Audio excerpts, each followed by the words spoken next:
Stop the War has, as you probably know, been working quite closely with the Occupy movement in a whole number of different places, including outside St Paul's and Cardiff, for example, and Newcastle and various other places where we've taken initiatives together, which is obviously very important. And I've been asked to say a few words about the threat of an attack on Iran, which I will do.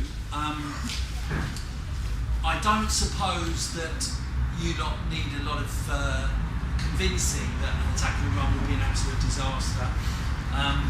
In fact, I don't think a lot of people across the country, across society, really having much doubt about that.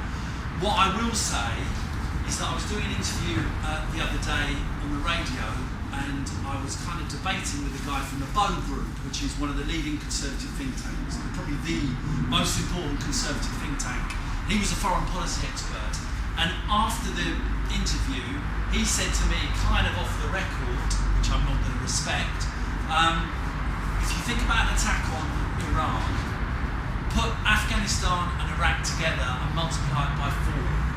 That's the view of the establishment as to how much damage, what an impact an attack on Iran can have, not just on the people of that country, but across the region. Obviously, Iran is a very modern industrial country. It hasn't suffered sanctions to the extent that Iraq did for 10 years in the build-up, so it's not a crippled country. It has a modern army, it has a modern air force, it is capable of retaliation, and crucially, it is linked across the region in a whole number of different ways with some of the leading players in the Middle East and Central Asia. So there's no doubt that an attack would have huge implications and huge ramifications, not just around the Middle East but the world.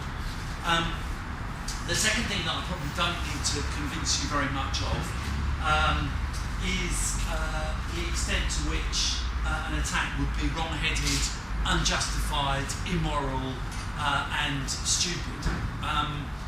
There's a whole list of arguments that you probably got in the back pocket anyway about why an attack on Iran is wrong-headed. One of them is just the level of hypocrisy involved in the arguments for an attack on Iran they almost sort of veer off into sort of surrealism as opposed to hypocrisy, really. When you have a situation where, Israel, although undeclared, is actually a nuclear power, a nuclear-armed power. Everyone knows it's a nuclear-armed power. It is the key ally of the West in the region, and yet the reason why we're being told we have to attack Iran is because it might, at some time in the future, acquire nuclear weapons, although there is actually no hard and fast evidence that is their aim. So, the arguments for an attack are laughable if it wasn't such a serious issue. The second question is whether it is a threat. Once again, we are being told, just as we were told in the run-up to Iraq, and the kind of echoes from that period are almost deafening now. We are being told that Iran is the main threat to peace in the region, and yet Iran is a country that hasn't invaded anyone for over a century. There is no evidence, no one's even putting a serious argument as to why it would suddenly invade another country. And in fact, the policy of kind of encirclement, demonisation, and general kind of hostility towards Iran is the single thing most likely to lead it to develop nuclear weapons. So, the policy is kind of insanely muddle-headed, and really it's it's based on a view of the world which is completely upside down. The last thing I'll say about this is that some indication as to what is really going on here is given by this map, which I don't know if you can see, but it's basically a map of the region showing the number of US bases there are circling Iran. And that's interesting in itself as a kind of immediate snapshot of the situation. They're saying that Iran's being threatening the Middle East. Well, actually, really what is going on here? But it also gives you a kind of suggestion as to the historical reality here. Iran has, since 1979, been the US's #1 declared enemy in the region.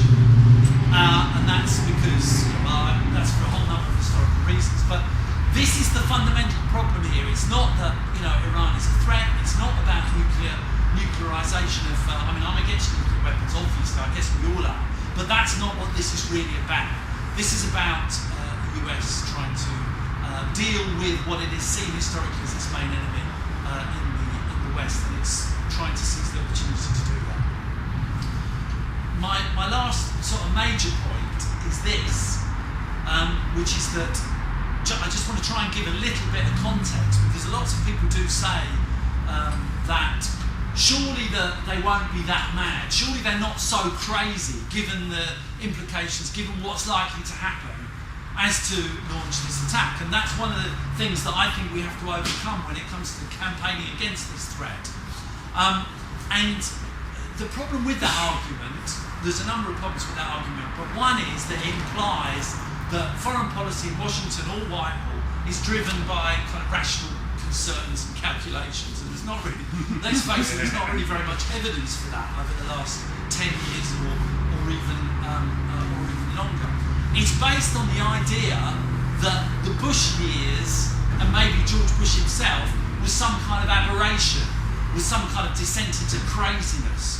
You know, it was a moment of madness in Western foreign policy, and particularly in the Pentagon and the White House. Now, you know, I just don't think that explains anything. I don't think that Western foreign policy, US foreign policy, is kind of driven by psychosis primarily, although I'm not saying some of these people aren't borderline insane. The truth is there are reasons behind why they do what they do. And actually, there's a long-term trend since the 1990s, since the Clinton years, for an increased level of intervention in the Middle East and elsewhere. And, you know, I don't think this is predicated on individual presidents. This is driven by essentially the US's anxiety about its position in the world. More and more it is challenged economically by China, in a slightly different way by India, in another way by Russia, even by the European Union. America feels less secure in the world than it did 20 years ago or 30 years ago. And the one advantage that it does have, incontestably, is it has a huge military preponderance over all of its challenges and competitors, including China. And therefore, economically challenged, military wildly predominant, the temptation for it to use military solutions to its problems grow and grow and grow. And I think that's what's going on here. Essentially, in general, the US has been threatened by the rise of China, by the economic crisis. It is that sense of threat and challenge has been increased actually by what's happened in Iraq and Afghanistan, where essentially it's been defeated. I don't know if people have heard the news today, but there's been a series of suicide bombing attacks across Afghanistan, including at the heart of the security zone in Kabul. They're losing control of Afghanistan. Iraq was a humiliation to them. They now feel like they've got to do something in order to restore their sense of their own power and their power vis-a-vis other people. The final thing is they are also challenged by the Arab Spring and by the uprisings across the region, and that's another threat to their power. And they tried to deal with that threat in a whole number of ways. They basically supported the regime in Egypt. They co-opted the movement in Libya. They're actually on the verge potentially of doing something similar in Syria. I think they want to, I think we've got to be very, very suspicious or even completely oppose the idea that America is going in to help the movement in Syria. America is looking at the situation and trying to find a way to reassert its control in the Middle East. And if that means backing the Free Syrian Army in order to get rid of Assad, that's what they'll do. And we shouldn't support them in that. Because, in the end of the day, that will lead to, just as it has in Libya actually, it's led to basically a client Western regime in Libya. And that's what they're now, I don't think they've made their minds up. They're considering going in a big way in Syria, get rid of Assad, put someone who's more pro-Western in, and Bob's your uncle. Literally, that increases their control in the Middle East. Over Iran, they're thinking a big blow, maybe by Israel, maybe by them, would be a way of reasserting their control. Again, they haven't made up their minds, it's in the balance. But that's really what is going on here. In a way, one of the big sort of themes, one of the big narratives is, right across the world, people are challenging the lack of democracy. Right across the world, people are trying to re-establish control. just as you are, just as we are. People in the Arab world are no different. They're rising up to get rid of dictators, authoritarian regimes that they don't recognise. What the US is trying to do is to contain, control, crush that movement. And that's why, for me, none of these things are separated off. They're all part of a bigger picture. And if there's one thing that we can do to provide solidarity with the people in the Middle East, in Tahrir Square, in Tunisia, in Syria, in Yemen, in Bahrain, who are challenging authoritarian regimes, if there's one thing that we can do, then it is precisely to mobilise against Western intervention in the region. Sometimes that intervention will be dressed up in the form of humanitarian help, as it is being in Syria. We're going to arm these people in order to help them. Well, I tell you what, if they move in on Syria, if they increase their level of intervention in Syria, it's going to increase the killing, and as I say, it's going to lead to a Western regime there. In the case of Iran, they're looking for the short, sharp shock. They're looking for another shock and awe in order to re-establish their control. I think, it's not the only thing that's going on in the movement, but it is a very important thing in the movement. We need to be loud and clear that we are going to oppose any Western intervention, whatever the rhetoric, whatever the rationale used to justify it. We have to throw ourselves into resisting that attempt by the Western powers and their government's complicity in it. And that's why, I hope we continue to work together on all these issues and continue to fight against the intervention. On May the 19th, NATO is starting its meeting in Chicago. There's going to be big demonstrations in Chicago on that day and other Western cities. Stop the War, CND and others are organising a protest at the US Embassy against NATO on that day, but also in solidarity with all the other demonstrations and protests and actions that are taking place around the world. So one date for your diary, if you can get there, is May the 19th, 1 p.m, outside the US Embassy. Let's stop these people wrecking our world. Thank you.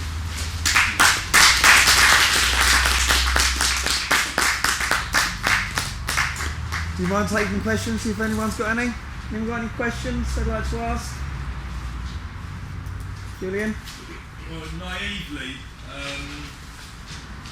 I'd just like to ask Chris whether he thinks that these uprisings in the Middle East have been funded by Western powers from the very beginning, or have these uprisings started of their own accord and simply been infiltrated or been taken over by the West at a late stage? Well, I mean, my view on that is that there was, without doubt, a genuine democracy movement, a genuine revolt against the dictatorships that have propped up, most of whom have been propped up by the West for generations. And why wouldn't it be? I mean, the Mubarak regime was an absolutely disgusting, authoritarian, corrupt, undemocratic, essentially pro-Israel, pro-Western regime that delivered nothing except poverty and misery to the people of Egypt. And a similar account could be made about Tunisia. And those were the two places where the thing started, as you know, and they were absolutely genuine movements. And I think in a way, if you imputed Western control of those movements, you're suggesting the West is more powerful than it is. They're not capable of manipulating millions of people to that degree. So I think these were genuine uprisings. I think that you also have to look at them on a case-by-case basis, though, because the leaderships and the direction the leaderships go in these places matters. And in Libya, unfortunately, quite early on, the leadership of the Libyan movement made a deal with the West and said, we'll give you the oil, we'll work with you, we'll give you anything you want if you give us some bombs. And that was a disastrous mistake. And without getting into the detail, it's led to a mess in Libya, which is essentially now run from France and Washington, really, but is also at the early stages of another civil war. So that was a terrible mistake was made by the movement there. And the danger is that a similar mistake is being made in Syria out of desperation, understandable desperation.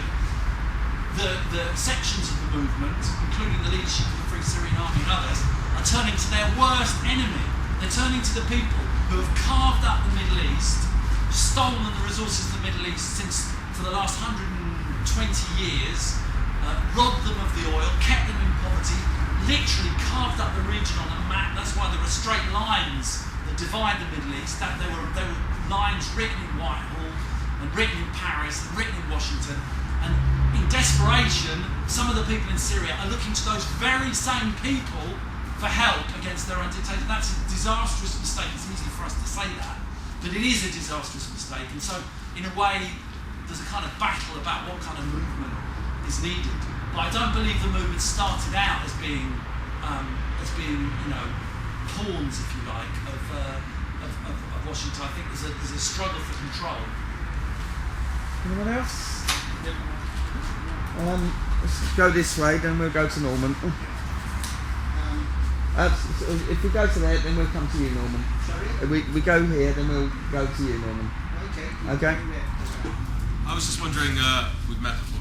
I was just wondering about, because the work that Stop the War have been doing for so long has really, done amazing things, and like so many people felt so disillusioned with the Iraq War protests, but I think my personal view on it is when you look at it in the context of history, in terms of the kind of protesting that was done for, say the Vietnam War in the past. I mean, it's obvious that anti-war sentiment and organisation is, getting stronger and stronger and stronger, considering the numbers and the fact that it was before Iraq. So there's a lot of optimism. But I'm thinking, there's a lot of optimism for me, but I'm thinking that because of the Arab Spring and various other elements and factors that have happened, that's, to me, one of the reasons that the occupation movement around the world, the Occupy movement, has been able to embrace techniques like direct action and occupying public space in such an open and audacious way, that people haven't been as hostile to that or apprehensive as they would have been in the past, because they saw, all those images of Tahrir Square and in Spain and all these kind of things, and it's put a lot of oomph behind what this movement is. It's given us a lot of access to tactics that otherwise would have put people straight off before. And I'm thinking that Stop the War, I was wondering how much discussion within Stop the War and the campaign and the people who organise it and the people who are on the ground at grassroots level, how much discussion, if any, is there to embrace more, as well as traditional forms of protest, but more forms of direct action, more forms of, creative ways to educate people and things, because it seems to me quite often, when you read Mark Curtis's work, for instance, you're familiar with Mark Curtis and Secret Affairs, Weapons of Seed and all that. When you familiarise yourself with a very, very long and detailed history, which you're probably familiar with, you do get a clearer sense of what's actually going on with these Western interventions. Without that, it can be very blurry and hard to understand. But things like direct actions and all these kind of, and using viral videos on YouTube or whatever, these new ways of gauging protest. I'm sorry to go on, but I'm just wondering what sort of level of conversation there is within the Stop the War movement and campaign to try and embrace new things like that, because I think it's a very right time to do so. The answer to that is loads, but there's always room for improvement. Do you know what I mean? I think it's very important that all the different elements of the movement are in as close touch as possible to kind of cross-fertilise and learn from each other. There is a slight myth, I have to say, about the history of the Stop the War Coalition. Actually, on the day that the invasion of Iraq took place, March the 21st, 2003, we were part of organising what must have been the biggest day of direct action in British history, where hundreds of schools were closed down. School students left their schools. There was strike action, if only for a couple of hours, in hundreds of workplaces up and down the country. We blocked the Mersey Tunnel. We blocked most of the main tunnels in Britain. We had the whole of central London basically came to a standstill. We took over Parliament Square with literally thousands of school students running rampant around the area. There was a coordinated day of direct action that we had been in discussion with others that we did organise. So we've never made that sort of dichotomy that some others make between so-called traditional forms of protest and direct action. I think that they're two things that always need to be working together, not necessarily on the same day, actually, funny enough, because sometimes they don't work actually literally at the same place at the same time, but as part of a package, a part of a strategy, they have to be together, because the only reason we could get that level of direct action was because 3 weeks before we'd had the biggest demonstration in British history. 2 million people had come together, and obviously on what was supposedly a traditional demonstration. Although I must say this about so-called traditional demonstrations, they're the only things that really bring the capital to a halt. Again, even at the level of kind of semantics and words, February the 15th closed the whole of central London. Right up to the Euston Road, right down to Elephant and Castle. Nothing moved because there was 2 million people on the streets demanding change. Now, you can say that's completely different from direct action if you like, but in a way, I don't think that's how people took it. They came to demonstrate, but they also came to make their mark on the capital, and they did. So there's kind of there's a spectrum of activity rather than direct action here, A to B protesting or demonstrations over there. And look at Tahrir Square. For example, in which camp would you put Tahrir Square? It wasn't exactly direct action, and it's an extremely old form of protest that goes back, generations, if not centuries. Occupy the central square of your city and stay there. You know what I mean? It's like I think we have to think a bit more out of the box here about how we think about these things. But direct action is very, very important, as you say. It can have. We did a thing when Blair was at the Chilcot inquiry. In fact, we did a thing when Blair signed his book. He was trying to do a book signing, and we threatened. We were organising direct action outside Dillon's in Piccadilly. Is it Dillon's? Dillon's, yeah, in Piccadilly, where he was doing his big book signing, and they were so worried about it that they ended up cancelling it, and that was a huge publicity hit. So I absolutely agree with you. These things are very, very important in terms of thinking creatively and imaginatively. But I also think we shouldn't get stuck in boxes here. And my last point is this: that in the end of the day, if we're going to get fundamental, real change on a massive scale, what we need to do is to fully combine the two elements. We need to get direct action that involves millions. That's the prize. And again, so it's not about counterposing the two, it's about working out in the end of the day how to bring those two things together. And I think that's what they did. In a way, that's what the Arab Spring has been for all with all its problems. The great moments of the Arab Spring have been precisely direct action but involving millions of people. Norman? We hear from our ruling class all the time that when they get involved in wars in Iraq and Afghanistan, in Libya, that they are there to support the democratic forces as against the dictators that are ruling that country. They don't say, of course, that in Iraq, when the Iraq-Iran war was taking place, that Saddam Hussein was allied to them, and that it was only when he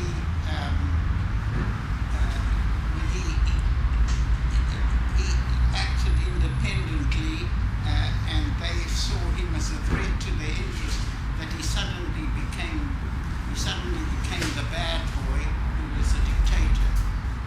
So this is how they behave. Their interests are the thing that counts, and it's easy for them to demonize a country by saying that they've got weapons of mass destruction when those were all lies, and they attacked Iraq on these on these lies, and then said they were going to bring democracy into the country. It was going to be a democratic state, and they were introducing democracy. Well, you can see what they've done both in Iraq and Afghanistan. Far from being democracies, these are regimes which have very little or no legitimacy amongst the people. The Karzai government in Afghanistan, or even this government in Iraq, doesn't have the full legitimacy of the